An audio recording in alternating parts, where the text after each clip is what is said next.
प्रिय viewers, students, आपके अपने चैनल उर्मिला यादव हिंदी क्लासेस में आपका हार्दिक अभिनंदन। जैसा कि आपको पता है, उर्मिला यादव हिंदी क्लासेस पे हिंदी साहित्य, हिंदी व्याकरण की क्लासेस होती हैं। हमारा आज का विषय होगा अलंकार, और अलंकार के अंतर्गत हम करने जा रहे हैं अनुप्रास अलंकार। अनुप्रास अलंकार और उसके भेद।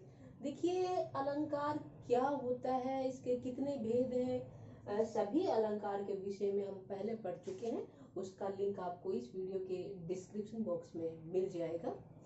हमारा आज का विषय केवल और केवल अनुप्रास अलंकार है और उसके भेद है। देखिए, मैंने आपको पहले बताया था कि अलंकार होता क्या है। अलंकार जिस प्रकार स्त्री की सुंदरता में आभूषण, गहने चार चांद लगा देते हैं, उसी प्रकार जो अलंकार है वो काव्य में, कविता में चार चांद लगा देते हैं। काव्य की शोभा बढ़ाने वाले तत्वों को अलंकार कहते हैं। ये परिभाषा इस तरह से हो जाएगी, क्या हो जाएगी कि काव्य की शोभा बढ़ाने वाले तत्व अलंकार कहलाते हैं। कितने भेद है? दो भेद है, शब्दालंकार और अर्थालंकार। जहाँ काव्य में शब्द के कारण चमत्कार उत्पन्न हो वह शब्दालंकार होता है। जहाँ काव्य में अर्थ के कारण चमत्कार उत्पन्न हो वहाँ क्या होता है? अर्थालंकार होता है। ठीक है, जैसे कि अनुप्रास है, यमक है, श्लेष है, ये क्या है? शब्दालंकार। इनमें शब्द के कारण काव्य में चमत्कार उत्पन्न होता है, इसलिए शब्दालंकार है।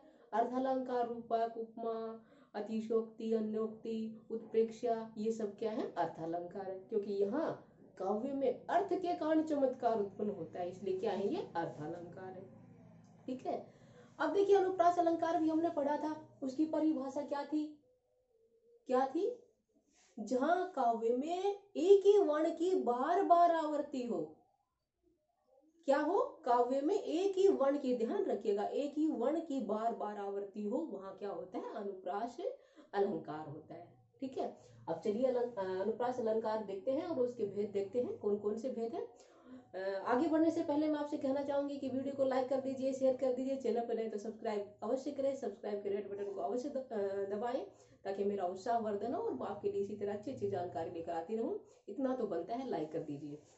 देखिए, अनुप्रास अलंकार की परिभाषा मैंने बताया कि जहाँ काव्य में शब्द के कारण चमत्कार उत्पन्न होता है वो तो शब्दालंकार। अनुप्रास भी क्या है? शब्दालंकार है। और इसकी परिभाषा क्या हो जाएगी कि जहाँ काव्य में एक ही वर्ण के कारण, एक ही वर्ण की बार बार आवृत्ति हो, एक ही वर्ण के कारण, एक भी वर्ण की आवृत्ति होने से काव्य में चमत्कार उत्पन्न हो, वहां क्या होता है? अनुप्रास अलंकार।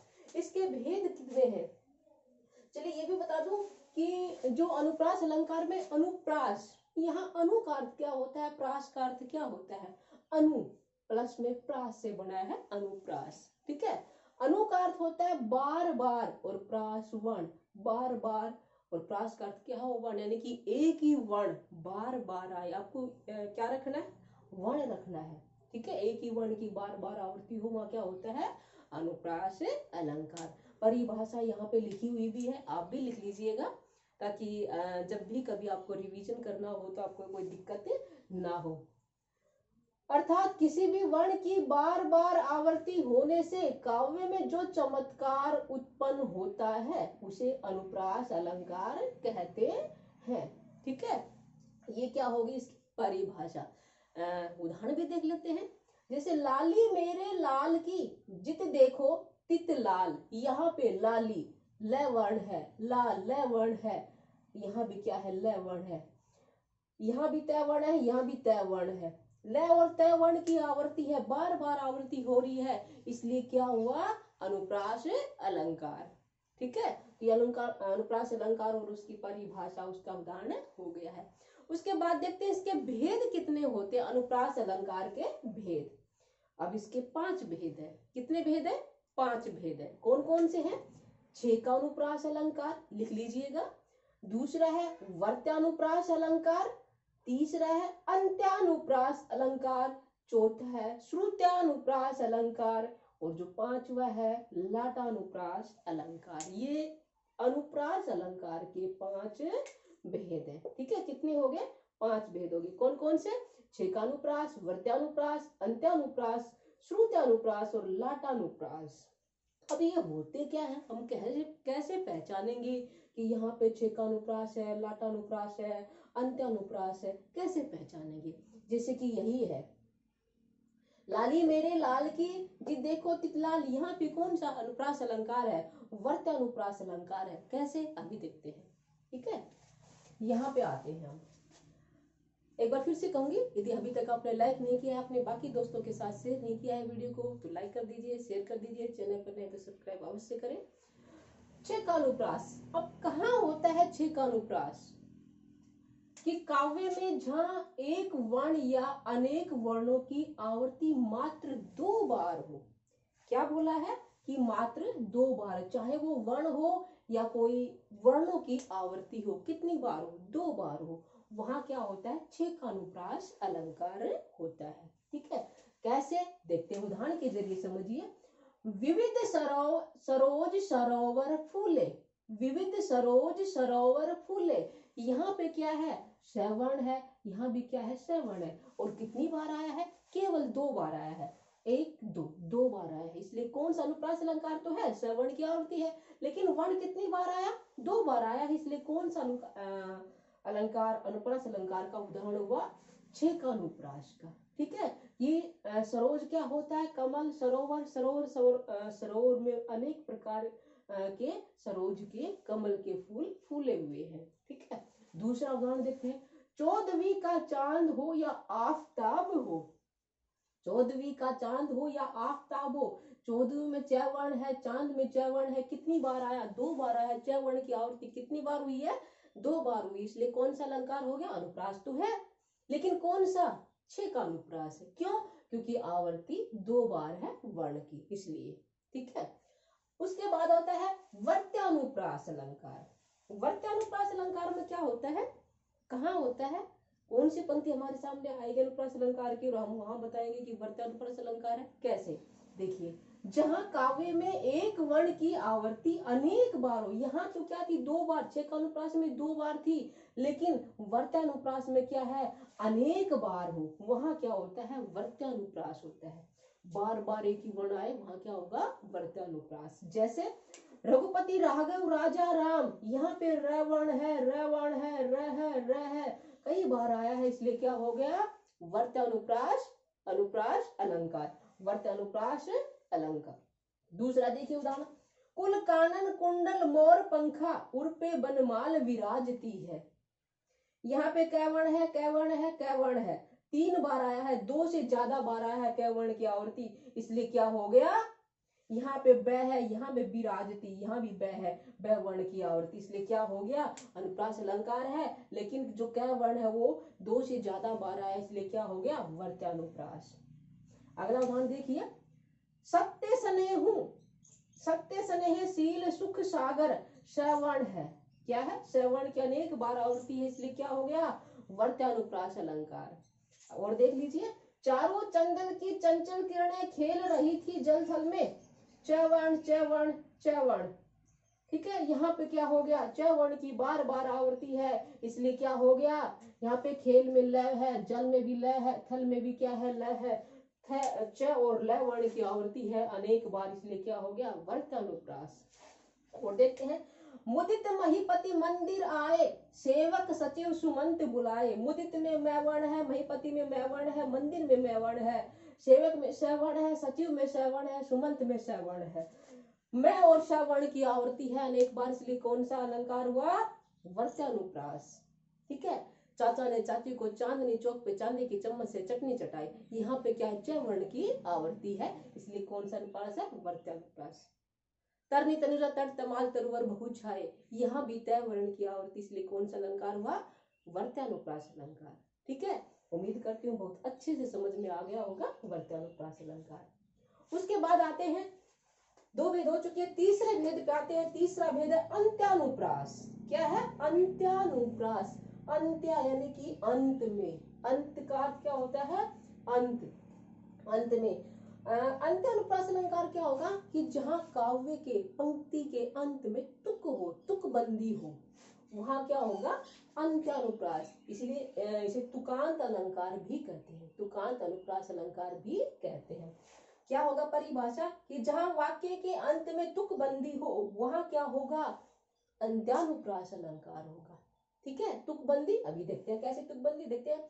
मेरे मन की मीत मनोहर, एक पंक्ति होगी मेरे मन की मीत मनोहर, यहाँ क्या आया मनोहर। दूसरी पंक्ति देखिए, तुम हो प्रियवर मेरे सहचर, यहाँ भी मनोहर है, यहाँ सहचर है, र वर्ण की आवर्ती, एक जैसे वर्ण है अंत में, तो क्या हो गया अंत्यानुप्रास, तुकबंदी है। दूसरा उदाहरण देखते हैं, जितने गुण सागर नागर हैं, कहते ये बात उजागर है, नागर रेवण है, उजागर रेवण है और है, यह भी क्या है तुकबंदी है, इसलिए क्या हो गया अंत्यानुप्रास। और देखिए, जय हनुमान ज्ञान गुण सागर, जय कपिस्तिहु लोक उजागर, सागर उजागर, तो यहाँ क्या हो गया तुकबंदी है, इसलिए कौन सा अलंकार हुआ, अनुप्रास तो है लेकिन अंत्यानुप्रास अलंकार है, लेकिन जहां पंक्ति में काव्य में तुकबंदी हो वहां क्या होगा अंत्यानुप्रास। उसके बाद आता है श्रुत्यानुप्रास और लाटानुप्रास। श्रुत्यानुप्रास, श्रुत्यानुप्रास कहाँ होगा और लाटानुप्रास कहाँ होगा, ये भी देखते हैं। चलिए मैं इसको रब करती हूँ, तब तक आप जो नए व्यूअर्स हैं, स्टूडेंट्स हैं, वो वीडियो को लाइक कर दीजिए, शेयर कर दीजिए, चैनल पर नए हैं तो सब्सक्राइब अवश्य करें। मैंने कई बार आपको रिपीट किया है ताकि मेरा उत्साह वर्धन हो, और इससे ज्यादा मैं कुछ नहीं चाहती हूँ, और कोई मेरा रीजन नहीं है इसके अलावा। अब हम देखते हैं श्रुत्यानुप्रास। श्रुत का मतलब क्या होता है, सुनना। जहां काव्य को पढ़ने से, ऐसा काव्य ऐसी पंक्ति जो पढ़ने से कानों को प्रिय लगे, मधुर लगे, वहां क्या होगा श्रुत्यानुप्रास, क्या होगा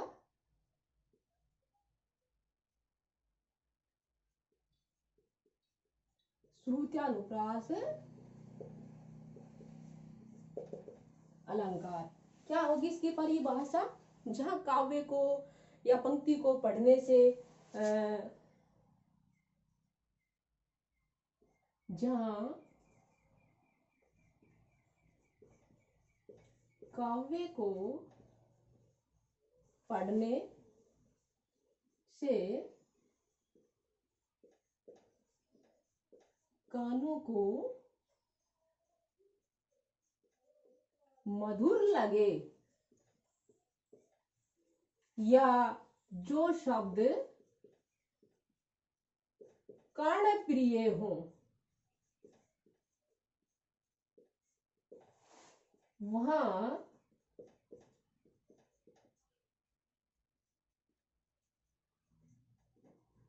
श्रुत्यानुप्रास अलंकार होता है।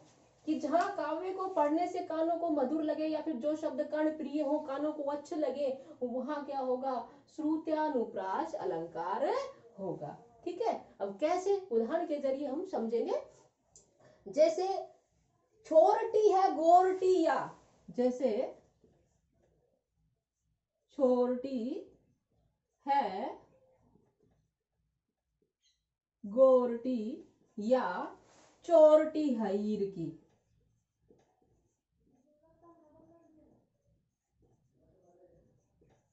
ठीक है, तो ये जो पंक्ति है छोरटी है गोरटी या चोरटी हईर की, क्या है, इस पंक्ति को जब हम पढ़ते हैं तो बहुत ही अच्छा लगता है। ये जो शब्द है कर्ण प्रिय, कोई भी इनको सुनेगा तो बहुत अच्छा लगेगा। तो यहाँ पे क्या हुआ श्रुत्यानुप्रास। एक उदाहरण और देखिए, दिनांत था, दिनांत था, थे दीनानाथ डूबते,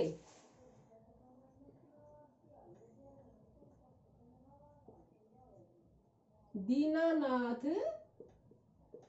डूबते, दिनांत था, थे दीनानाथ डूबते, सधेनु गवा आते ग्वाल ग्रह ग्वाल बाल थे।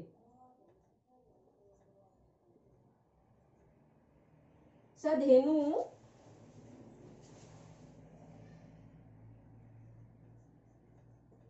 आते ग्रह ग्वाल बाल थे।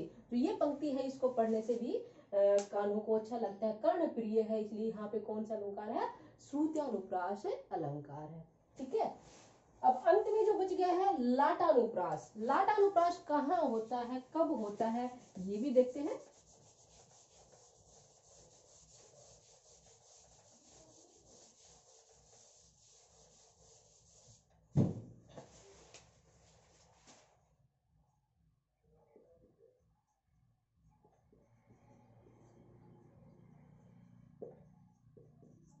लाटानुप्रास अलंकार कब होगा कि जहां किसी शब्द अथवा वाक्य का दुराहाव हो, जहां किसी शब्द, या तो शब्द हो सकता है कोई, या फिर क्या होगा, वाक्य का दुराहाव हो, दुराव यानी कि बार बार आए, ठीक है, दुराव हो, लेकिन जब उसका अन्वय करते, अर्थ करते हैं, लेकिन जब उसका अन्वय करते हैं, अर्थात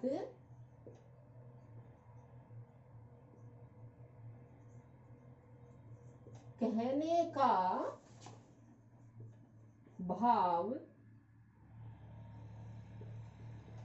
थोड़ा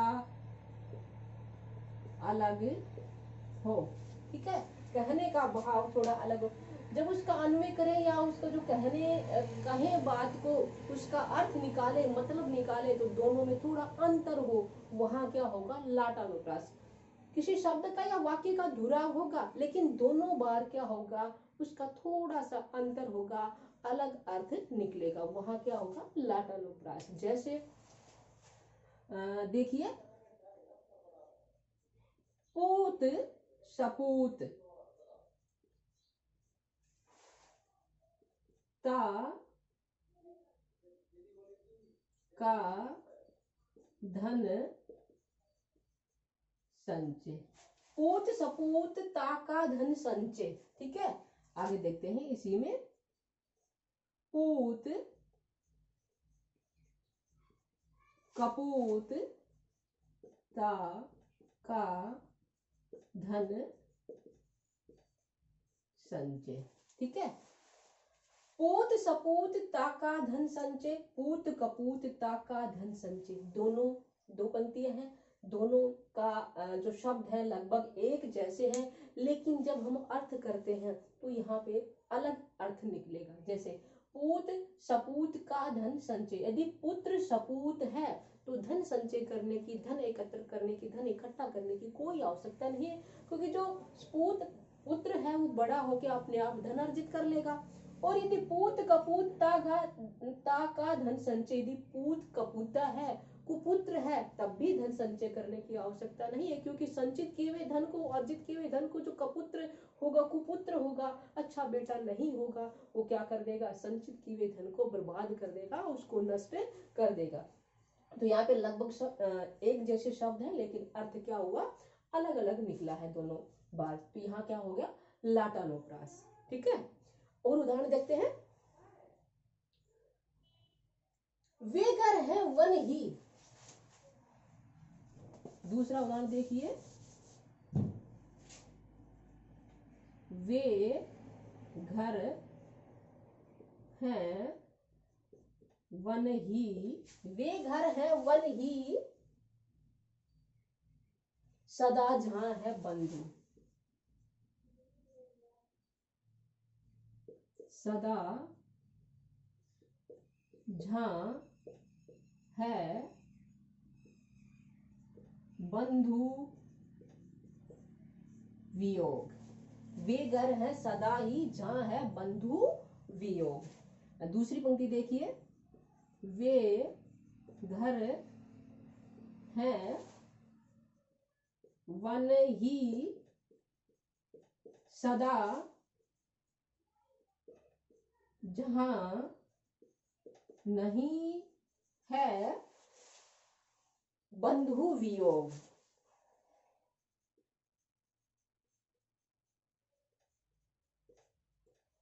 ठीक है, पहली पंक्ति है कि वे घर हैं वन ही सदा जहां है बंधु वियोग। दूसरी पंक्ति है वे घर हैं वन ही जहां सदा जहां नहीं है बंधु वियोग। एक जैसी पंक्ति है, सेम शब्द है, एक जैसे शब्द है, लेकिन अर्थ क्या है यहाँ पे अलग अलग है। इसलिए क्या होगा, शब्दों की आवृत्ति हो रही है, दुहराव हो रहा है, लेकिन अर्थ निकालेंगे, मतलब निकालेंगे, अन्वय करेंगे, तब यहाँ क्या होगा, अलग अर्थ निकलेगा। कैसे, वे घर है सदा वन ही सदा जहाँ है बंधु वियोग। ऐसे घर जहाँ बंधु का वियोग हो, भाई का वियोग हो, प्रेम बंधुओं में भाइयों में प्रेम नहीं हो, वे हमेशा वन ही रहते हैं, वन के समान रहते हैं। ठीक है, अगला देखिए, वे घर हैं वन ही सदा जहां नहीं है बंधु वियोग। और वन ही घर है, वे घर है वन ही, जो वन जहां बंधु का वियोग नहीं है, भाई में वियोग नहीं है, भाइयों में प्रेम है, बंधन है, प्रेम का बंधन है, वहां वन ही घर के समान है, वन ही घर बन जाते हैं। यहाँ पे दोनों का अलग अलग मतलब है। दूसरा देखिए, एक और देखिए, लड़का तो लड़का ही है। सामान्य सा वाक्य लग रहा है, लड़का तो लड़का ही है। यहाँ पे लड़का और लड़का इसकी आवृत्ति हुई है, बार बार आया है, 2 बार आया है, लेकिन यहाँ लड़का का क्या अर्थ है, लड़का यानी कि सामान्य लड़का, और यहाँ पे लड़का ही है। यहाँ इस लड़के का संबंध है होनहार लड़के, लड़का तो लड़का ही है। आप किसी को कह देते हो यार ये लड़का तो लड़का ही है, मतलब लड़का तो सामान्य है यहाँ पे, लेकिन यहाँ इस दूसरे लड़के का अर्थ क्या है कि जो लड़का है वो बहुत ही होनहार है, बहुत ही गुणवान है, बुद्धिमान है। तो यहाँ पे क्या हो गया, लटानुप्रास, दोनों का, लड़का तो लड़का ही, यहाँ पे लड़का लड़का दोनों का अर्थ क्या हुआ, सामान्य लगते हैं, लेकिन क्या है, अर्थ दोनों का अलग अलग निकल रहा है, इसलिए क्या हुआ, लटानुप्रास अलंकार। ठीक है, उम्मीद करती हूँ अनुप्रास अलंकार और उसके भेद आपको बहुत अच्छे से समझ में आए होंगे।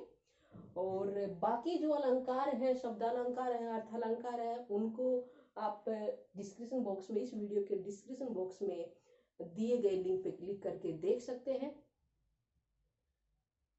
चलिए फिर मिलेंगे नए विषय के साथ, तब तक आप उर्मिला यादव हिंदी क्लासेस पर बने रहिएगा, अपना प्रेम स्नेह सहयोग बनाए रखिए, वीडियो को लाइक शेयर और चैनल पर नहीं तो सब्सक्राइब करते रहिए। और साथ ही एक विशेष जानकारी देना चाहूँगी, यदि आप जो प्रतिभागी स्टेट की तैयारी कर रहे हैं, यूजीसी नेट की तैयारी कर रहे हैं, साहित्य पढ़ना चाहते हैं, उसके लिए एक प्रश्न बैंक है, बहुत ही ज़्यादा संख्या में हर विषय की जानकारी उपलब्ध है। पुस्तक का नाम है हिंदी साहित्य वस्तुनिष्ठ प्रश्नोत्तर, लेखिका आपके सामने उपस्थित है उर्मिला, बहुत अच्छी पुस्तक है, इसको एक बार पढ़िएगा अवश्य।